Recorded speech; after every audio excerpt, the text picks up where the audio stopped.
Hey guys, today we're looking at addition and subtraction of complex fractions. So when we're adding and subtracting fractions, the big thing, of course, we have to have is our common denominator. And that's the same with all of our fractions. So if we look at this example here, 4/3 plus 17 over 6, to be able to add these or combine these together, we would have to get a common denominator. Well, 6 is 2 times 3. And since I already have a 3 over here, I could just multiply top and bottom of my fraction by 2. So now we would have 8 plus 17 over our common denominator of 6, right? 8 and 6, right? And then we would add these together. So 25 over 6 would be how we'd come up with our fraction, all right? Now, when we're dealing with variables, process is exactly the same way.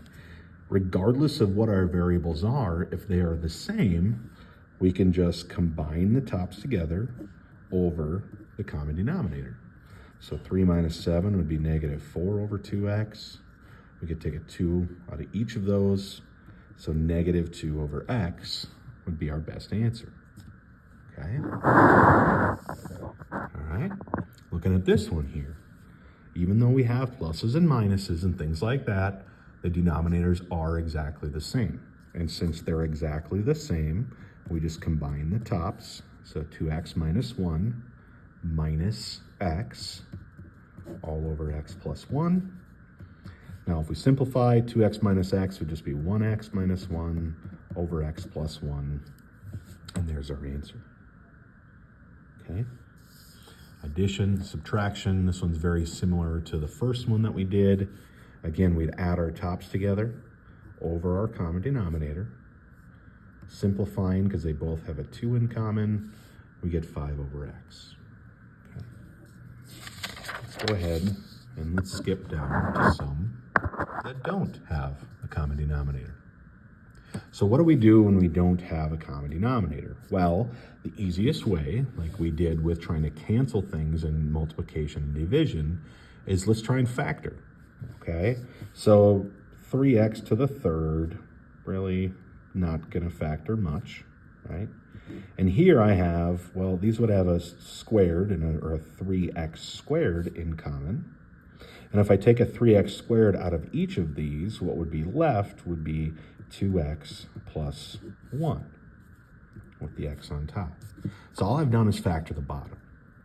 Now at this point, we need to get our denominators the same. So if they have things in common, that's fine, we leave it. If we don't have something, we need to multiply that in so that we do have it. So for example, both have a 3 on the bottom, we're good with that. Here I have an x to the third, here I have x squared. I need to make this to an x to the third, so we could multiply top and bottom by x. Now over here, obviously we're missing the 2x plus 1. So just like any other fraction, we're gonna multiply by what we want the denominator to be. And there are our steps. So our common denominator is going to be 3x cubed, 2x plus 1. That's what this simplifies to. That's what this simplifies to. And now up top, well, if we distribute here, we would get 8x plus 4. Then we have plus x times x would be x squared. All right. We'd factor if we could. That doesn't factor. Usually for our answer, we're going to write it in descending order, which was our standard form. Okay. So if that would have factored, we'd go farther. This doesn't factor, so that's what we're going to do. This would be our answer for today. Okay. Let's do another one like that. X minus 1 over x squared plus 4x plus 3 plus x over x squared minus 9. Again, denominators are not the same, so let's factor if we can to see if we can get our stuff to be the same. So x squared plus 4x plus 3, factors of 3 that go to 4 would be 1 and 3. So this would factor to x plus 1, x plus 3. X squared minus 9 factors to x plus 3, x minus 3. And now again, our goal is to get the common denominator. What is going to be the same? Okay. Over here, I have an x plus 1. I don't have one here, so I got to multiply top and bottom by x plus 1. Both have an x plus 3, so we're good there. Here I have an x minus 3, but not here, so I'm going to multiply top and bottom by x minus 3. Okay. And now you can see at this point, our bottoms are the same. X minus 3, x plus 1, x plus 3. Then what's going on with the tops? Okay. Now here we are going to want to distribute these so we can get our terms together. So x minus 3 times x minus 1 is going to give us x squared minus 4x plus 3. Multiplying these together is going to give us x squared plus x. Now, if we simplify, we'd get 2x squared minus 3x plus 3 all over x minus 3, x plus 1, x plus 3. Okay? Let's do one more together. If we take a look at this one here, again, we'd factor our bottoms.